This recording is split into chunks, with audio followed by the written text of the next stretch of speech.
शान्ताकारं भुजगशयनं पद्मनाभं सुरेशं विश्वधारं गगनसदृशं मेघवर्णशुभांगं लक्ष्मीकान्तं कमलनयनं योगिहृदयनगम्यं वन्दे विष्णु भवभयहरं सर्वलोकैकनाथं।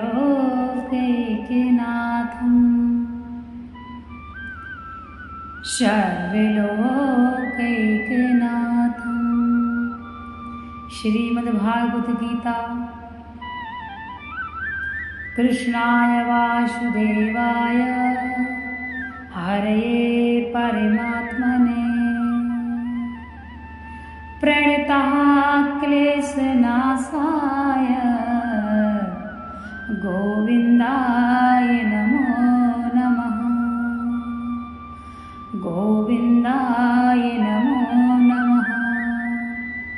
श्रीमद्भागवत गीता के अनुसार व्यक्ति अंत काल में जो स्मरण करता है उसको वही गति प्राप्त होती है। भगवान श्री कृष्ण अपनी अमृतमयी वाणी से अर्जुन को समझा रहे हैं, क्या सभी को अंतकाल में जीवन भर अधिक चिंतन किए हुए भाव का ही स्मरण होता है? यदि मनुष्य जीवन में कोई विशेष बात को लेकर उसी बात को सोचता रहता है तो क्या यह अनिवार्य है कि अंतकाल में भी उसको वही चिंतन आएगा? अधिकांश तो ऐसा ही होता है, परंतु कहीं कहीं जड़ भरत के चित्त के हरिण के बच्चे की भावना की भांति मृत्यु समय के समीपवर्ती काल में किया हुआ अल्पकाल का चिंतन भी पुराने अभ्यास को दबाकर दृढ़ रूप में प्रकट हो जाता है और उसी का स्मरण करा देता है। दूसरी प्रकार के यदि यह अर्थ मान लिया जाए कि मनुष्य अंतकाल में जिस भी भाव का स्मरण करता हुआ शरीर को छोड़ जाता है, निरंतर उस भाव से भावित होते होते उसको ही प्राप्त हो जाता है, तो क्या हानि है? इसमें हानि की तो कोई बात ही नहीं। इससे तो यह बात भी स्पष्ट हो जाती है कि मनुष्य मरने के साथ तुरंत ही अंतकाल में स्मरण किए हुए भाव को पूर्णतया प्राप्त नहीं होता। मरने के बाद सूक्ष्म रूप से अंतःकरण में अंकित हुए उस भाव से भावित होता होता निश्चित समय पर ही उस भाव को पूर्णतया प्राप्त होता है। किसी मनुष्य का छाया चित्र लेते समय जिस क्षण फोटो खींचा जाता है, उस क्षण में वह मनुष्य जिस प्रकार से स्थित होता है उसका वैसा ही चित्र उतर जाता है। उसी प्रकार अंतकाल में मनुष्य जैसा चिंतन करता है वैसे ही रूप का फोटो उसके अंतःकरण में अंकित हो जाता है। उसके बाद फोटो की भांति अन्य सहकारी पदार्थों की सहायता पाकर उस भाव से भावित होता हुआ वह समय पर स्थूल रूप को प्राप्त हो जाता है। यहाँ अंतःकरण ही कैमरे का प्लेट है, उसमें होने वाला स्मरण ही प्रतिबिंब और अन्य सूक्ष्म शरीर की प्राप्ति ही चित्र खींचना है। अतएव जैसे चित्र लेने वाला सबको सावधान करता है और उसकी बात न मानकर इधर उधर हिलने डुलने से चित्र बिगड़ जाता है, वैसे ही संपूर्ण प्राणियों का चित्र उतारने वाले भगवान मनुष्य को सावधान करते हैं।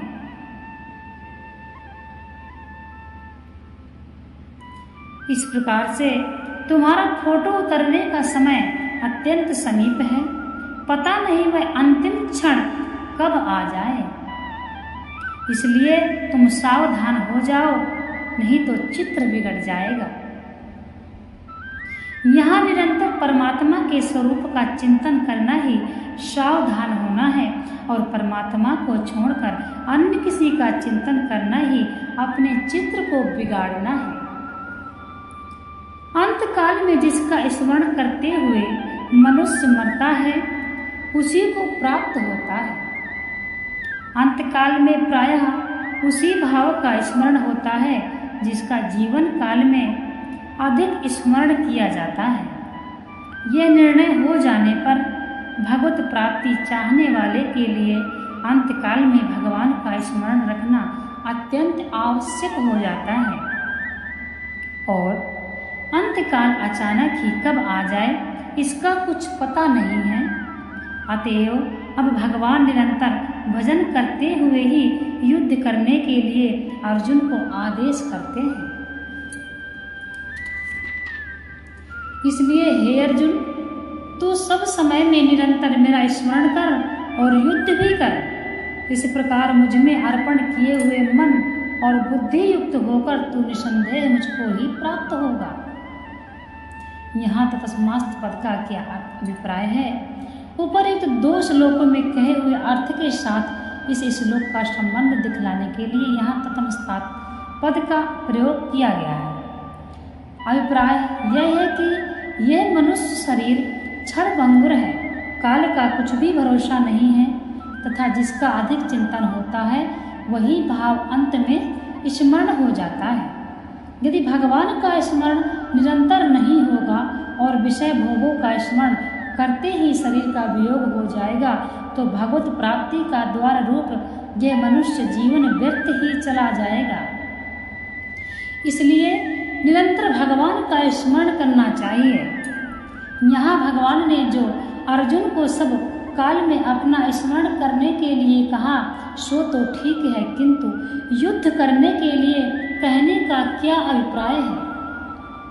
यहाँ भगवान ने अर्जुन क्षत्रिय थे, धर्मानुसार उनको युद्ध का अवसर प्राप्त हो गया था। धर्म युद्ध क्षत्रिय के लिए वर्ण धर्म है और इसलिए यहाँ युद्ध शब्द को वर्ण आश्रम धर्म का पालन करने के लिए की जाने वाली सभी क्रियाओं का उपलक्षण समझना चाहिए।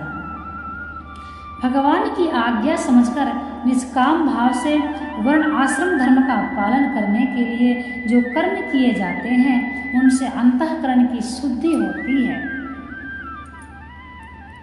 इसके सिवा कर्तव्य कर्म के आचरण की आवश्यकता का प्रतिपादन करने वाले और भी बहुत से महत्वपूर्ण कारण 3 अध्याय के 3वें श्लोक तक दिखलाए गए हैं।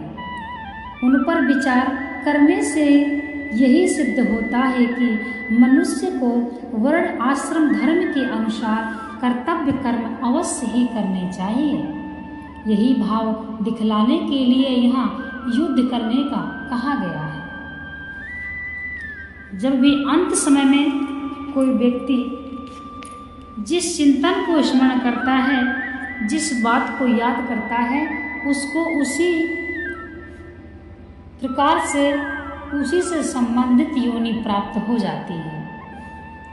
इसलिए जिसके भी घर में बड़े बुजुर्ग हों, अगर वो बूढ़े हों, अंत समय चल रहा है, तो आप कोशिश कीजिए उनको भगवान का नाम दिलाने की, याद कराइए उनको, उनके साथ बैठ के हरि का कीर्तन करिए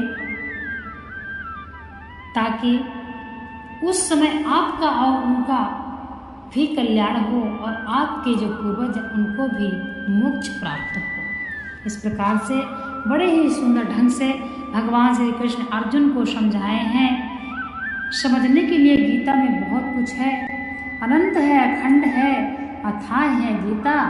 हिंदू धर्म का सर्वमान्य ग्रंथ है गीता। भगवान श्री कृष्ण की अमृतमय साक्षात वाणी है गीता।